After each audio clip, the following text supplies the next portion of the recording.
Hey, you absolute legends. We're at the beautiful Make Believe Studios, and today I want to talk to you a little bit about workflow, particularly workflow when tracking in a big session.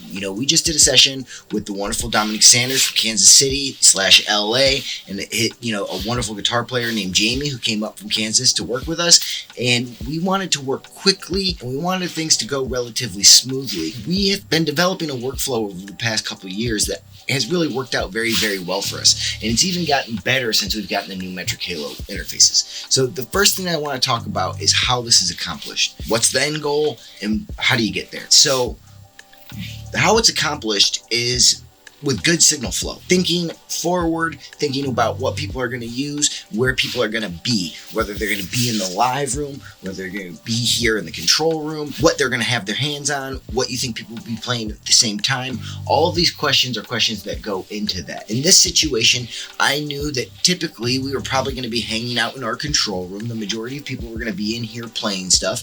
People would be okay with tracking things one at a time once a groove got going. And it was about having as many options as possible, not so much having as many options discreetly as possible. The second thing is, where will people be? They'll be here with us in the control room. Maybe sometimes they'll go out to the live room, and also, you can't keep everything in the control room, even though I would like to.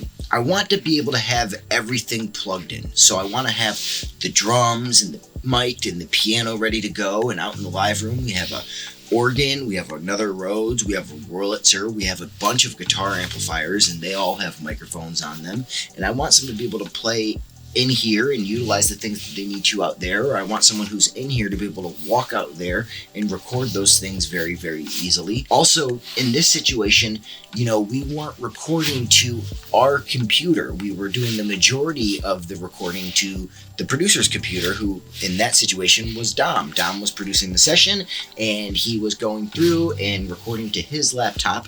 So we wanted to make sure that things were getting to where they needed to go, and that, he could write as quickly as possible. So with that, what we did was we patched in all of our drum stuff, all the live room stuff into the console the way that we typically would. And then we started taking as many things as we possibly could in the live room and getting them patched into our Metric Halo rig. And then from there, what we did was we routed everything to one stereo bus on the desk, and then everything else to an output from the Metric Halo to another stereo bus on the desk. So that Dom's laptop, which was coming through the credenza, showed back up on the console, and we could monitor it through stereo bus A to the speakers. And then everything else went down stereo bus B to 1 and 2 patched into his laptop, or it got sent out to the monitor section from Metric Halos into stereo bus B so that it could go straight into his laptop. And what this allowed us to do is have it set up so that no matter what he played, anything on the studio all went to inputs 1 and 2 in stereo for him. But also at the same time, everything was also summed out as discreetly as possible, with a few caveats, which I will get into in 1 second, but as discreetly as possible into our Metric Halo rig so that we could track things in multi-track as well. For example, if someone wanted to go play some drums to one of the songs that we're laying down, they just had to walk out there, they could play drums, they would be recorded as a 2-track with the balance off the console into the laptop, but also all of their direct outputs were feeding the Metric Halo and recording into Pro Tools so that the multi-tracks could be flown from the Pro Tools rig right into the other rig without interrupting anything. To be able to go out there and start playing drums from the first time that idea was had to when we were recording a drum track took about 50 seconds. And I think that is incredibly powerful. There are a couple things that we did utilize where we wanted more inputs than what we physically had. So we had things like our Spectrasonics mixer over here, which is a 6-in-1 mono mixer, and we had 6 keyboards come into that and 1 output go to the console.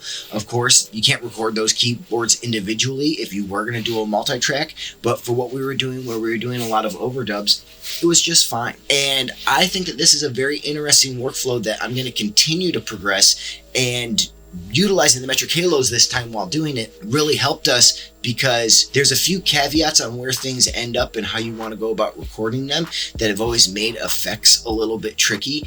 When you use the stereo bus, it works out well, but a lot of the times we're not recording just to 2 tracks. We want to be able to have all 4 people record at the same time. So we end up using an 8-channel rig through the buses on the console, and being able to assign the effects gets a little bit, you kind of have to watch it and keep it moving. Where using the Metric Halo rig to be able to assign what fed the effects as well as where the effects were going was a night and day difference. We were able to utilize the Space Echo and the Benson in ways that we'd never been able to before. Now my mind is very, very much turning on how I can take this even further while utilizing these interfaces. I'm very curious on what you guys do. If you guys have everything up live in your room, I know that there's some Metric Halo people who have tons and tons of synthesizers and they want to have everything up.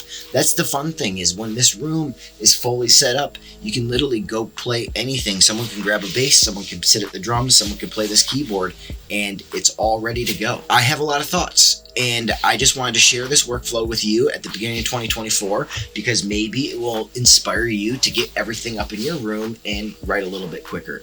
But that said, I intend to figure out how to have everything plugged in always. That is my plan, and that's something that the Metric Halo people are helping me accomplish. It may take a few more inputs, but I have been picking up summing mixers left and right. I just picked up this Spectrasonics, not too long ago. We just picked up another one the other day that's a 7-into-1 mixer. At some point, I will get this all plugged in. Let me know how you do it, and let's talk soon.